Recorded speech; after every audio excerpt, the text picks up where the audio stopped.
Hello everyone, welcome to Anshu diaries. ఈరోజు మీ ముందుకు ఒక స్పైసీ అండ్ టేస్టీ రెసిపీతో వచ్చేసామండి. స్పైసీ అంటున్నాను ఏంటనుకుంటున్నారా? నాన్ వెజ్ కదా, నాన్ వెజ్ అంటేనే స్పైసీగా ఉండాలి, లేకపోతే నీచు స్మెల్ వస్తుంది, తినలేము అండ్ ఎంజాయ్ చేయలేము కూడా. సో అదేంటి అంటే ఈరోజు చికెన్ కాజు కాంబినేషన్లో పర్ఫెక్ట్ కాంబినేషన్తో మీ ముందుకు వచ్చేసామండి. సో దానికి కావాల్సినవి ఆనియన్స్, పచ్చిమిర్చి కట్ చేసి పెట్టేసుకున్నాను. అండ్ నెక్స్ట్ చికెన్ నీట్గా క్లీన్ చేసి పెట్టేసుకున్నానండి. కాజు నైటే నానబెట్టుకోవాలి. నెక్స్ట్ అల్లం వెల్లుల్లి పేస్ట్. నెక్స్ట్ ఇవి మెయిన్ ఇంగ్రీడియంట్స్ అండి. సో నెక్స్ట్ ఇప్పుడు కర్రీ ప్రిపేర్ చేసుకునే విధానం చూద్దాం. సో పొయ్యి మీద స్టవ్ పెట్టేసి ఆయిల్ వేసానండి గిన్నెలో. ఆయిల్ కూడా వేడెక్కిపోయింది. ఆనియన్స్, పచ్చిమిర్చి యాడ్ చేసేసుకోవాలి. ఒకసారి అదంతా మిక్స్ చేసేసుకోవాలి. యాజ్ యూజువల్గా మీకు తెలిసిన ప్రాసెసే కదా. మెయిన్ ఆనియన్స్ అనేవి మంచిగా కుక్ అవ్వాలి. సో చూడండి, మంచిగా కలర్ చేంజ్ అవ్వాలి అంటే మనం ఒకసారి మూత పెట్టేసి ఒక 3-4 మినిట్స్ మగ్గనివ్వాలి. అప్పుడు కలర్ చేంజ్ అవుతాయి. చూడండి, మూత పెడితేనే ఆవిరికి చక్కగా మగ్గుతాయి. అండ్ అల్లం వెల్లుల్లి పేస్ట్ యాడ్ చేసేసుకోవాలి, ఒక ఫుల్ స్పూను. ఒకసారి అదంతా మంచిగా మిక్స్ చేసేసుకోవాలి. అండ్ అల్లం వెల్లుల్లి పేస్ట్ పచ్చివాసన పోవాలి కంపల్సరీ. నెక్స్ట్ ఇప్పుడు పసుపు యాడ్ చేసుకుందాం. అల్లం వెల్లుల్లి పేస్ట్ ఫ్రై అయిపోయింది కాబట్టి. అండ్ పసుపును కూడా కొంచెం మిక్స్ చేసేసుకుందాం. చూడండి, మంచిగా మిక్స్ అయిపోయింది కదా.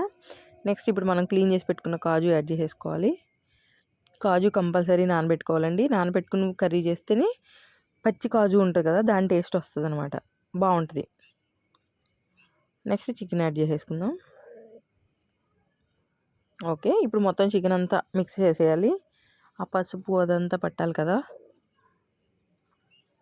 సో చూసారా, ఇప్పుడు మూత పెట్టేసి కంపల్సరీ ఒక 8-9 మినిట్స్ కంపల్సరీ ఉడికించాలండి. ఆ చికెన్లో వాటర్ అంతా వస్తుంది. చూసారా, ఒక 9 మినిట్స్ తర్వాత వాటర్ అంతా వచ్చింది. నేనేం వాటర్ యాడ్ చేయలేదు. ఇప్పుడు కొంచెం సాల్టు, టేస్ట్కి సరిపడా కారం. నేనైతే 2 స్పూన్లు వేసానండి పక్కాగా. పచ్చిమిర్చి కూడా ఎక్కువ వేసాను. కంపల్సరీ కారం ఉండాల్సిందే. నెక్స్ట్ ధనియాల పొడి యాడ్ చేసుకోవాలి, కొంచెం కొత్తిమీర. ఒకసారి అదంతా మంచిగా మిక్స్ చేసేసి జస్ట్ ఒక టీ గ్లాస్ ఉంటుంది కదా, దాని మీద కొంచెం పెద్ద గ్లాస్తో వాటర్ యాడ్ చేసుకుంటే సరిపోద్ది. ఎందుకంటే ఈ వాటర్ ఆ వాటర్ మనకు సరిపోద్ది కర్రీకి. సో చూసారా, ఒకసారి అదంతా మంచిగా మిక్స్ చేసేసుకుని మళ్ళీ ఒకసారి ఉప్పు కారం టేస్ట్ చూసేసుకుని మూత పెట్టేసేయండి, సరిపోద్ది. ఆ వాటర్ అంతా ఇంకిపోవాలండి. చూసారా, వాటర్ ఏం లేదు, ఆయిల్ అంతా పైకి వచ్చేసింది. ఇంకా కర్రీ ఫుల్గా కుక్ అయిపోయినట్టే. ఇప్పుడు మనం దంచిన మసాలా యాడ్ చేసుకుందాం. నేను దంచిన మసాలా తప్ప వేరేది యాడ్ చేయనండి, అప్పుడే కర్రీస్ టేస్ట్గా ఉంటాయి. సో నెక్స్ట్ కొత్తిమీర.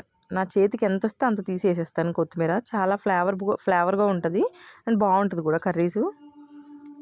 ఒకసారి అదంతా మంచిగా మిక్స్ చేసేసి ఒక్క 2 మినిట్స్ దానికి గట్టి మంట తగలనిస్తే సరిపోతుంది.